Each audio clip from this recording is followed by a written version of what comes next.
तो हम लोग पढ़ते हैं कैपेसिटर क्या होता है।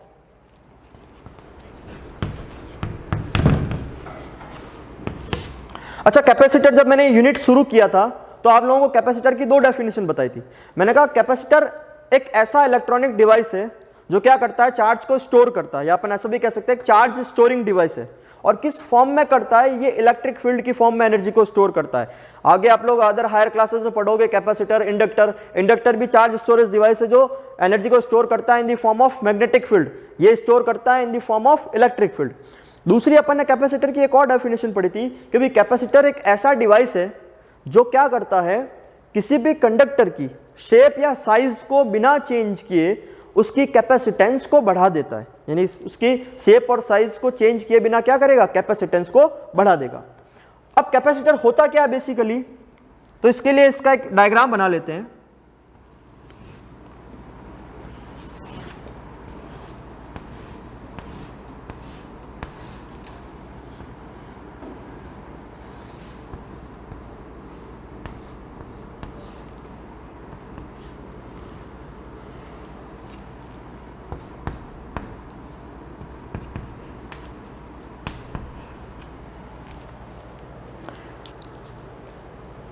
मेरे पास में कोई भी कोई दो सब्सटेंस है जो कंडक्टर मटेरियल है, दो प्लेट्स है मेरे पास में।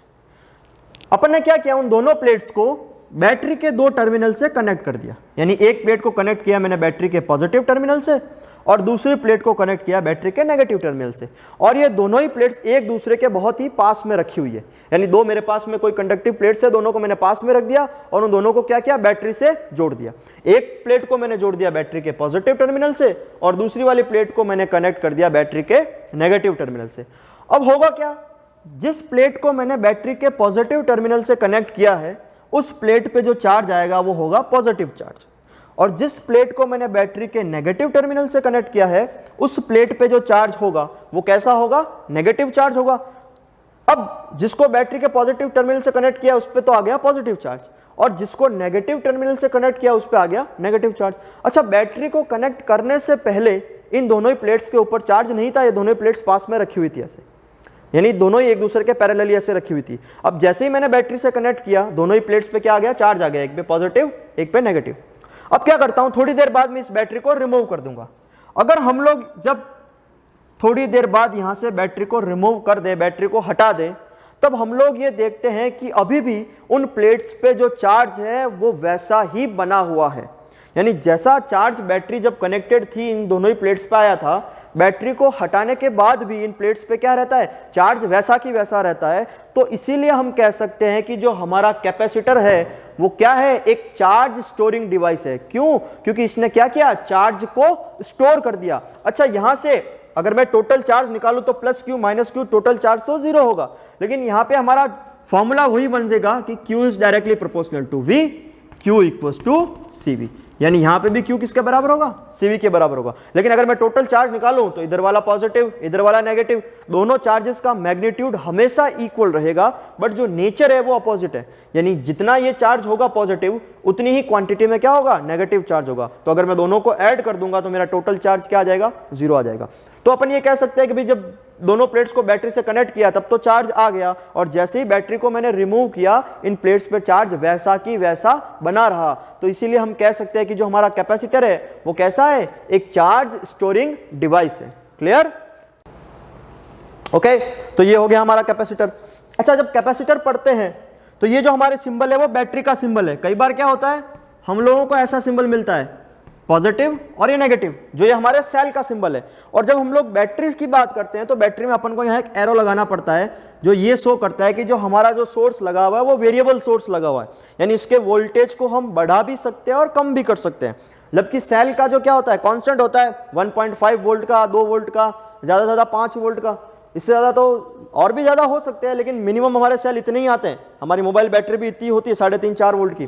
तो ये कांस्टेंट वोल्टेज है। हम लोग जब बैटरी की बात करते हैं तो ये एरो शो करता है कि भाई अब ये कैसा सोर्स लगा हुआ है, वो वेरिएबल सोर्स लगा हुआ है।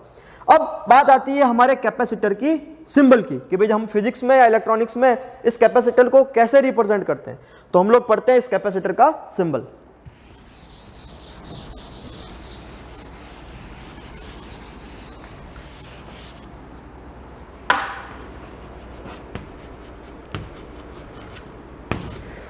कैपेसिटर का सिंबल क्या होता है? दो पैरेलल लाइन। आप लोगों को फिजिक्स में जहां पे भी ऐसा सिंबल दिख जाए वो हमारा सिंबल है कैपेसिटर का। इससे पहले हम लोगों ने 11th में रजिस्टर पढ़ा है, रजिस्टेंस पढ़ा है, रजिस्टर क्या होता है, रजिस्टेंस क्या होता है, और रजिस्टेंस का सिंबल देखा था हम लोगों ने कुछ ऐसा, यानी जहां पे भी ये सिंबल हो इसका मतलब वहां पे क्या लगा हुआ है, रेजिस्टेंस लगा हुआ है। अब जब हम लोग कैपेसिटर पढ़ चुके हैं तो आगे आने वाले जो हमारा नेक्स्ट यूनिट है वो उसमें किरचॉफ लॉ पढ़ेंगे।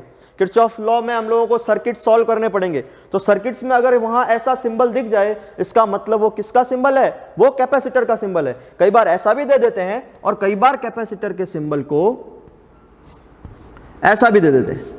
तो चाहे ऐसा हो चाहे ऐसा बना हुआ हो, दोनों ही किसके सिंबल है, कैपेसिटर के सिंबल है। अच्छा, एक और बात इनमें, ये जो हमारे सिंबल है, जैसा कि मैंने अभी बताया, अगर सेल का सिंबल होता है और बैटरी का सिंबल जब बनाते हैं तो बीच में एरो लगाते हैं जो वेरिएबल सोर्स को डिनोट करता है। ये जो हमारा सिंबल है ये फॉर कांस्टेंट कैपेसिटेंस के लिए, यानी ये जो सिंबल होगा वो होगा फॉर कांस्टेंट कैपेसिटेंस, यानी जिसकी कैपेसिटेंस कांस्टेंट हो, दे रखी हो। यानी ये 2 माइक्रोफैरड का हो सकता है, 5 माइक्रोफैरड का हो सकता है, नैनोफैरड, पिकोफैरड, कुछ भी हो, ये जो होगा वो कांस्टेंट कैपेसिटेंस को शो करेगा। तो भाई जब कांस्टेंट को शो करेगा तो वेरिएबल भी हो सकता है, वेरिएबल कैपेसिटेंस का भी सिंबल बना सकते हैं। तो अगर वेरिएबल कैपेसिटेंस का सिंबल बनाना है तो वो बिल्कुल बैटरी की तरह कुछ ऐसा होगा, ये दोनों ही लाइन पैरेलल और इनके बीच में एक एरो बना दो। अब ये जो सिंबल बना है वो वेरिएबल कैपेसिटेंस को रिप्रेजेंट करेगा, यानी उसकी कैपेसिटेंस को क्या कर सकते हैं हम लोग, बढ़ा भी सकते हैं और कम भी कर सकते हैं। यानी ये जो सिंबल है वो है फॉर वेरिएबल कैपेसिटेंस। ठीक है, तो ये तो हो गया फॉर कांस्टेंट कैपेसिटेंस, ये हो गया फॉर वेरिएबल कैपेसिटेंस। यानी अब आप लोगों को ये ध्यान में रखना है कि कहीं पे भी सर्किट में अगर आपको ऐसा सिंबल दिखे तो वो कैपेसिटेंस का सिंबल है, ऐसा सिंबल दिखे तो वो कांस्टेंट कैपेसिटेंस है, इस तरीके का सिंबल दिखे तो वो हमारा वेरिएबल कैपेसिटेंस है। तो अभी हम लोगों ने क्या पढ़ा, आज की क्लास में हमने पढ़ा है कैपेसिटर क्या होता है। किसी भी कंडक्टर की कैपेसिटेंस जो हमने पढ़ी थी उसमें हम लोगों ने स्फेरिकल कंडक्टर पढ़ा कि भाई स्फेरिकल कंडक्टर की कैपेसिटेंस क्या होती है, उससे रिलेटेड जो न्यूमेरिकल्स है वो पढ़े, और जो 3 न्यूमेरिकल्स पढ़ाए हैं मैंने अभी यहीं पे सॉल्व किए हैं, उनसे बाहर नहीं जाता, इन तीनों से रिलेटेड ही एग्जाम में क्वेश्चन आता है। क्लियर? तो इसके बाद आता है हमारा प्रिंसिपल ऑफ कैपेसिटेंस, तो वो हम लोग कंटिन्यू करेंगे हमारी नेक्स्ट क्लास में। तब तक के लिए गुड बाय।